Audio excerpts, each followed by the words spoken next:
Welcome to the regular meeting of the Summersville City Council on July the 27th. We're ready for the considerations of the council minutes of regular meeting held on July the 13th. Move to approve and waive reading. All in favor? Aye. Opposed? Opposed? Same sign. Okay. Motion carries. We have any public comments? None? Okay. Presentation of Phase 2 for the Summersville Recreational Sports Complex. Sam, will you enlighten us? Caught me off guard, I didn't know it would be first.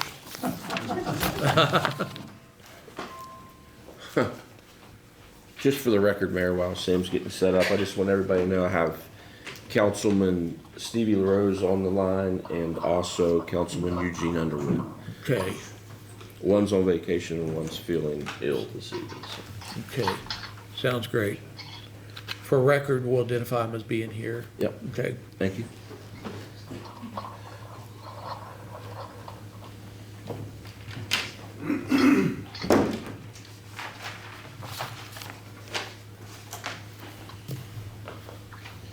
Okay, good evening. Just real quick, I wanted to kind of just touch base with where we were the last time I was here and kind of the discussion that we had talked about that led to this evening's presentation about the inclusion of a Little League baseball facility in addition to the soccer complex, which is under construction right now. So what I have over here on my left is the original master plan. That's just the phase 1 scope of work that's being built by High Point Construction right now. So what we had shown in this is just, basically labeled our phase 2 area as future phase to be determined. So per your all's direction, we have actually been working on some conceptual design for phase 2 and how that may actually lay out with a Little League baseball complex. So the picture here to my right is the update on kind of where we are with this, and just the intention of this tonight is just to basically show you all what we feel is possible. This is by and far not a final design. There's still things that need to be worked out with this, feedback that needs to be received. But I think what we've been able to do is come up with a good concept that shows how the different program elements that are desired by the community and the council are able to be incorporated into the phase 2 development. So I'll just start with kind of an update on, we went back and forth on, the loop road itself. Can we get the loop road in? Are we gonna be able to fit it once we have the Little League complex in there? And we did have an option where we had taken it out and kind of cut off access. I didn't like it. I don't think the people that I talked to from the city liked it. It just really presented some concerns about safety and access throughout the complex. And I think it really presents a nice opportunity for people that are using the facility to not have this kind of one way in and one way out. And a lot of those facilities struggle with traffic. And I use the example, we still do come back to the same road and have a single stretch of 2-lane road at some point. But I use the example, if you have something going on here, let's say you got to dig up the road and fix a water line. Jeremy's crawling, turning over right now, hoping that doesn't happen. But if you got to close a section of road over here, you still have a way to get in and out. And really just kind of making sure we have efficient traffic flow all the way around the facility. So where we're going to start kind of this presentation is we'll pick up the road that is dead ending right now that's part of the current construction phase. And then that would continue to loop around, get close to the property line, and then circle back down in front of the trailhead, which is being built as part of this current phase. We have a significant size parking lot, 218 spaces just in that one parking lot, which is more than we have in all of phase 1 right now. So that would double for a couple things. It would help you to facilitate youth baseball tournaments, and it would also provide overflow parking for the soccer tournaments, which we expect right now that grass area to be used for that. But as this baseball complex gets built out, they're going to lose that. So making sure we have a parking lot that's big enough, that's paved for soccer and baseball. Obviously, scheduling and coordination with those two parties is going to be important. If they were to have a tournament at the same time, that would be pretty tricky with this particular property. Just because of the terrain and the nature of the property that we have, if they're not parked in these parking lots after they're developed, there's not going to be a lot of off-road parking because everything's hillside or streams or wetlands. So we did try to make that parking lot very big. We have a cloverleaf of ball fields, which is 4 Little League size fields. They're a little bigger than minimum requirements. Little League minimum requirement is 200 feet minimum, and we have 210 down left and right field and 230 in center. So they're pretty good size fields. What we have plugged in here right now, we could certainly change the dimensions on those, and some of the initial feedback indicated maybe we do want to look at one field being bigger than the others, just to have some increased age groups that could play here. In the middle of that configuration, we'd have a multi-story structure that would be top floor press boxes with windows looking out on each of the fields, and then bottom floor would be concession stands, restrooms, and then general storage. Probably would want to incorporate another storage building elsewhere because we're going to be pretty pinched on space for square footage for what we need it there.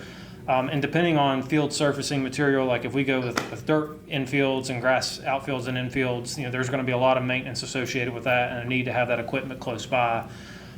If you go with turf infields, it drastically reduces your maintenance, but obviously increases your construction cost as well.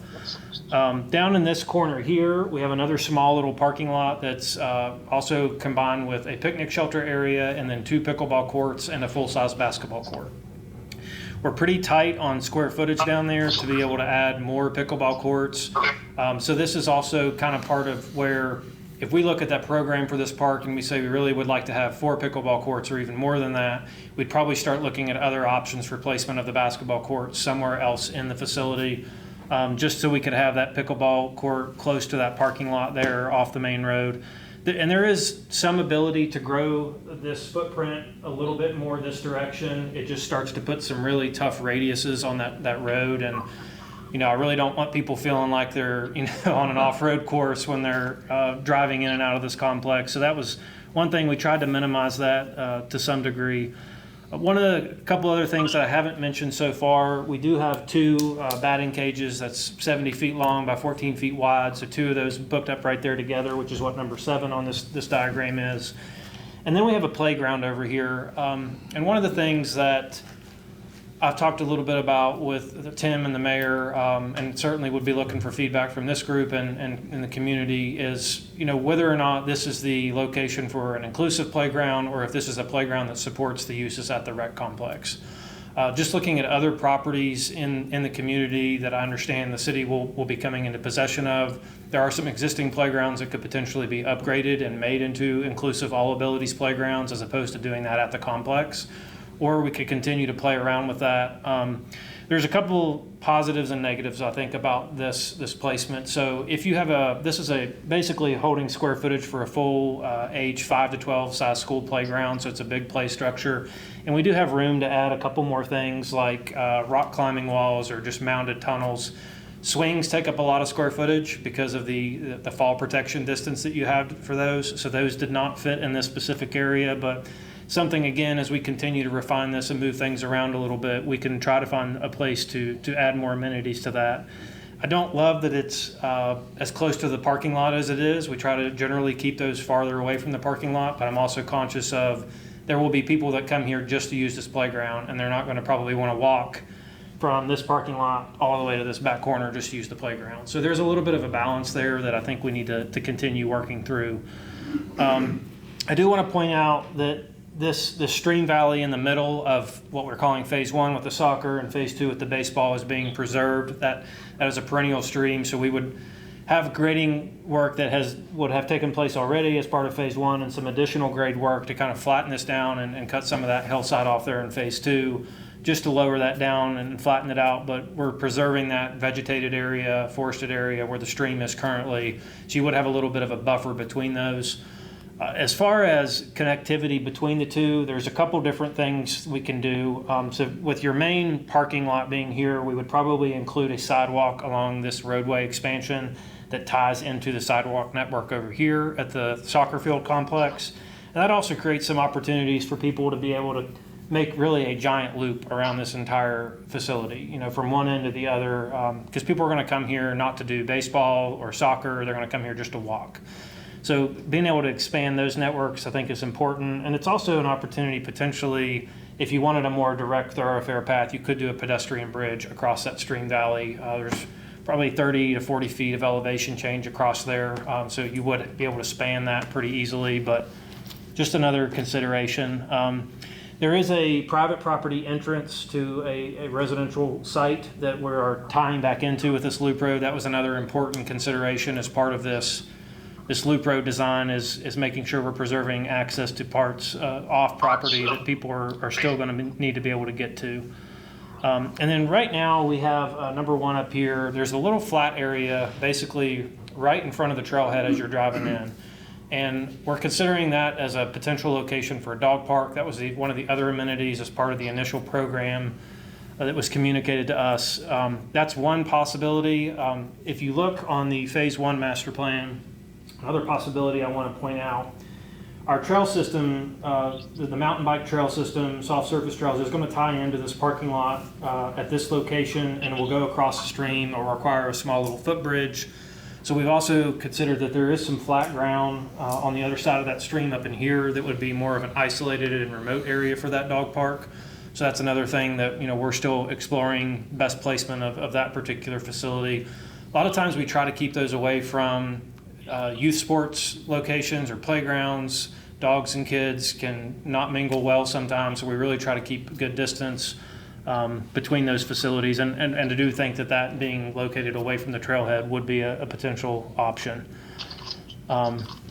This right here is the designed mountain bike skills park, so that this parking lot is also providing parking to that facility. That will be a pretty heavy destination just on general everyday use, where people are needing a place to park their vehicles, take their bike up to the skills park. So in theory, you know, you'll have your main trailhead down here, which will be used to access the trail system, but you'll probably have a lot of mountain bike users and trail hikers that will also utilize this upper lot just to experience different trails and access different parts of that mountain bike trail system.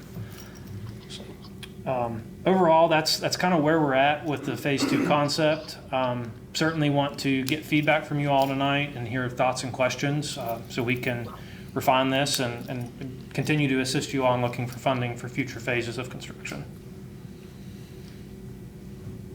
First, I want to say thank you. I mean, that's terrific. That is kind of what we had pictured. I think I'm speaking on my, just for myself. It's kind of what I had pictured. It's even a little bit better than I thought. I wasn't sure we could get a cloverleaf in there, but a cloverleaf is fantastic. I think you answered almost all of my questions. Like I was telling you earlier, the vegetation and all that kind of stuff, I really don't want to spend the millions to fill in and things. And I think it actually looks better aesthetically with leaving some of that there. I do have, you answered all, I had a bunch of questions, you answered them all. The parking lot, it is still on the same level of those fields, correct? It's not like they're not going to have to walk up or down. That's right. It's at the same level. Yeah, basically this whole area here would be a general consistent grade. That's great. It really doesn't start dropping down back to the trailhead until you get over here where these contour lines are shown. Yeah, that's great. Another question I had, have you built in, do you feel we have enough space for seating, bleacher seating? And where do you picture that being? I know a lot of Little League facilities are now putting them around the outside of the fence for safety purposes. Some are still going interior, and then if it's going interior, they put a lot of the trampoline material over top of the, you have to, because you got balls flying from one field to the other. And if I'm watching on one field, I can't tell what's happening behind me, so they put those trampoline material over you. Is that kind of where you envision it? Yeah, so these green spaces between that I just have like a single sidewalk shown through, what we've done on other facilities is you basically have a larger concrete paved area that bleachers sit on kind of back to back. We have left enough space in between these fields that you could add dugouts and bleachers, and in fact the darker green here is a little big for Little League. That backstop could actually get moved in a little bit, which gives us even more room, and this is helpful in placing of dugouts and bleachers.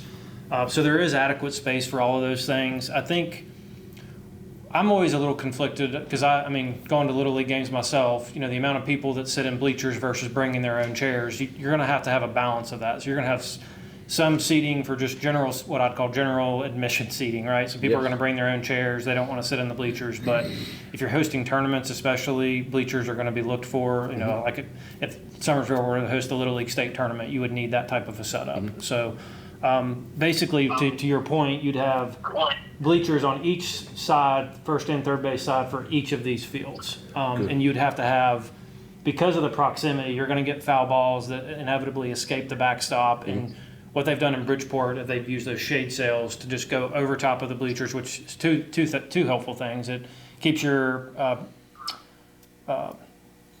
I just Fans lost the safe. word. Your fans Yeah, safe, safe. but also out of the direct sunlight.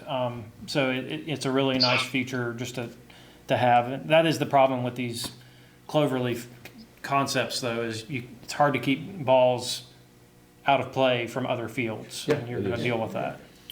Now, I'd also want to say I'm absolutely in favor of, and I know it drives cost a little bit up, but sidewalks to connect all the activities. I recently was at the bridge up at Bridgeport, and I was actually watching basketball games and jumping in between them and baseball games. So those sidewalks were very helpful, and it made life a lot easier. But I love that everything's on one level, because we're going to have a lot of seniors, a lot of handicapped, a lot of folks struggling with walking and so on and so forth. So great work. I'm super pleased. I think everybody should also be aware this is phase 2, and like he said, some of this may get adjusted a little bit, and also it's not something that's going to take place in 2027, right? Right, that's what I wanted you to put some emphasis on. Right now, even if we go with grants, you're looking at probably 3 years from now. But I'm gonna say what we're looking at here and having the money to actually match the grants, you're probably looking at about 5 years. So what would you say, Sam? Well, I mean, so the AMLR applications that we've worked on, that Annabeth has put together, they don't require a match if you get that. What was our last ask? Close to $3.5–4 million? But when did you So- say you would probably not this year, but next year? Is Yeah. that what you were saying? Well, for example, we submitted that application in June, July of last year for some phase 2 work. They still haven't announced all of the awardees from the last cycle. They have made some announcements, but it really just depends. I mean, everything's going through the executive branch of our government now, and I mean, that's no announcements made until that office has signed off on it. So even with that, it'd probably do the construction stage, getting everything ready, but then you got the actual money coming in. You know, you didn't quote a number on price because it's hard to guess it right now, but you're looking at I 7 think to we're 10 for million. phase 2. We're in the ballpark between 6 to 10 million full Okay, build out. that's what I was thinking. A lot of our roads and infrastructure, which was part of that AMLR application, with paving and whatnot, we were, I think, in the $3 million range. So you've got between the field work, the new buildings, and this is where it gets the what if on your pricing: turf, lighting. Absolutely. Your athletic courts, are they just concrete with paint on them, or do they have sports surfacing covering? I mean, there's lots of bells and whistles on this kind of stuff that drives the cost. You mentioned one thing is that in the, when they did the trails, they came up with 7.2 miles, and that included a loop around the bottom at that time. So really, in a way, you're putting that loop back in Yeah. by the road, and that would be excellent because it still connects, goes around, so that sort of adds to our trails as it ends. I know you put a lot of work into this because you and Tim and I have really talked about this and had some meetings on it over the last month and a half. So this looks really good. So I'm glad to get it out there to the public to see what's going on. But again, the emphasis isn't something that's going to happen right now because phase 1 and phase 2 are definitely 2 different entities. So, but a good job on that. Sure is. Mayor, that's Stevie here. Sam, great job. Thank you for making some updates and putting that together for us per the last meeting. This looks fantastic. I'm hoping that we can make all this work. Thank you. Okay. Any other questions or comments, Tom? I second that motion. I second that because sounds to me like he's done a revamp and made the baseball field for us to do everything. So I think it's done a great job. I think it'll happen. Okay. Okay. The elevations for the Little League fields, are they about the same as the soccer fields? It's close. I think if I remember correctly, the baseball field will sit a little bit higher than the soccer fields. There's a little bit of a drop down to the soccer fields, but it's not like Okay. a big change. Which would, if we did a pedestrian bridge, would complicate it a little bit. You'd end up with like, because those can have a little bit of a slope to them, but you'd end up with probably with like a ramp on the soccer field side to get down off the abutment of the bridge. I'm pleased with what you've done, too. Mm-hmm. Think of- Good. Thank you a lot, Sam. Thank you all. Thanks, Sam, appreciate you.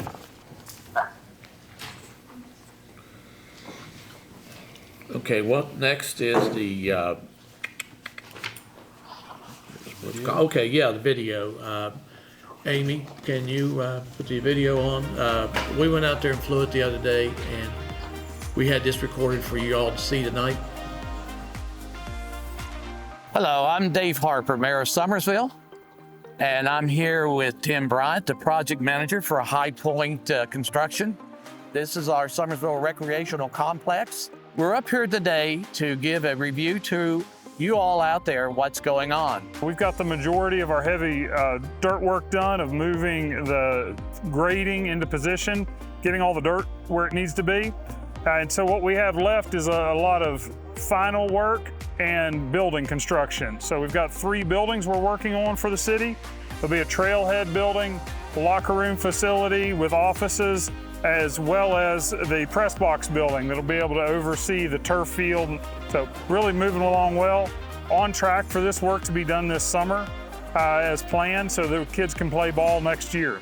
So the goal at phase 1 is the completion of our soccer fields. There'll be 7 of them. Next summer, we should have completed a walking trail, which is also a bike trail. Phase 2 will be planned in the future. And on that, we'll have several amenities that will be taking place. So you'll just have to stay tuned for that.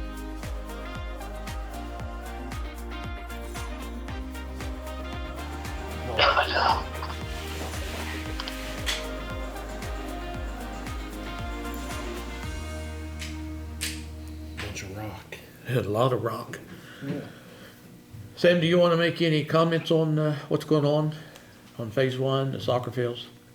I mean, Tim kind of hit the nail on the head there. They have made more progress than those videos show on the buildings. They're getting a lot of their mechanical, electrical, plumbing stuff sorted out and started. Would you want to go in front of this little camera here? That's okay. The third-party representatives for the contracts that we have for artificial turf and lighting, they've been coordinating with them and trying to get start dates figured out for that stuff. But they have the turf field down basically to subgrade. I will update you all. This has been one of those projects where we just find things that we don't want to find, like groundwater and issues. So that's been something we've been trying to sort out. We have a progress meeting tomorrow with the contractor to give them some direction on some groundwater issues under that turf field as they got that down to subgrade. But they'll be getting pretty close to being ready for that firm to come in and do the artificial turf. And same with the lighting. I mean, they're making good progress. Hopeful that they can get a lot of this utility stuff started, soon and knocked out. But that's the biggest thing we have remaining are, the main water, sewer, and power extensions into the site from an infrastructure standpoint. But they've made really good progress on the soccer complex itself. It's funny, even in 1 week, and you go out there now, how much more they've got the elevation almost completed out through there. Right. And also where they hydroseeded. I went out there last night or yesterday, and it's turned green like all over. I mean, it really looks very impressive. But anyway, I think it's coming along. But this little short skit will actually be on SCTV. There'll be a little bit more added to it, and it'll go out to the public so they can see what's happening out there. So we're trying to keep up with that. Okay. Okay, the next is the approval of the Summersville City Council's grant change requested from Nicholas Old Main. And what it is that they wrote this letter on behalf of the Nicholas Old Main Foundation. They're writing to respectively request approval to transfer their previously awarded grant funding from the windows replacement project to the roof repairs at Old Main. I need a motion on that. So moved. All in favor? Opposed, same sign. And motion carries. Okay. Next one, I'll have Scott I'll have Scott to come on up. It's the approval of the 26-27 general fund budget revision number 1. Good evening, Mayor Harper, members of council. Scott Arthur, Finance Director for the City of Summersville. What you have before you is the first general fund budget revision for your approval. The West Virginia State Auditor's Office requires the city to revise projected beginning fund balance to reconcile with our FY26 ending fund balance. This is due to the state no later than July 30th of each year. On the revenue side, we have the following proposed change. Unassigned fund balance is increased by $71,393. On the expenditure side, we have the following proposed changes. City council contributions are increased by $12,550 for additional council grant contributions previously approved. Police capital outlay is increased by $15,000, and this is to share the cost and space for a building at the rec park. Likewise, the street department's capital outlay is increased by $15,000 to share the cost and space for a building at the rec park. And lastly, Brown Oaks is increased by $28,843 to carry forward unused FY26 building repairs and maintenance funds. I'm happy to answer any questions. I have none. Okay. Do we have a motion to approve? Second? All in favor, say aye. Opposed, same sign. Motion carries. Next is the approval of the first reading of the proposed water rate ordinance. The ordinance number is 935.01. It's an ordinance amending the water ordinance to increase fees. And last week, or last council meeting, we went over that. So if you all review that, I'm looking for a motion.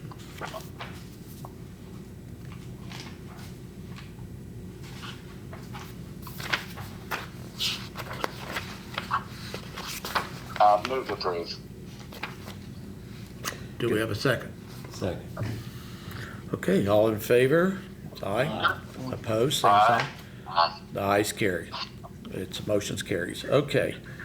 The second one is ordinance 935.02. It's an ordinance amending the SUR ordinance to increase fees, excuse me. It's approval of the first reading of the proposed SUR rate ordinance. Move to approve. Do I have a second? Second. All in favor? Aye. Opposed, same sign. Motion carries. How about a recorder's report? No report this evening, Mayor. Thank you. Okay. Mayor's report, just mentioning, we've had this summer at the Pavilion has been a very good success. Thank you, Annabeth. And last Friday we had the Mountain State Choir, did a fantastic job. Wish you all would come on down. You're very much invited. And each week we have an excellent bunch of performers.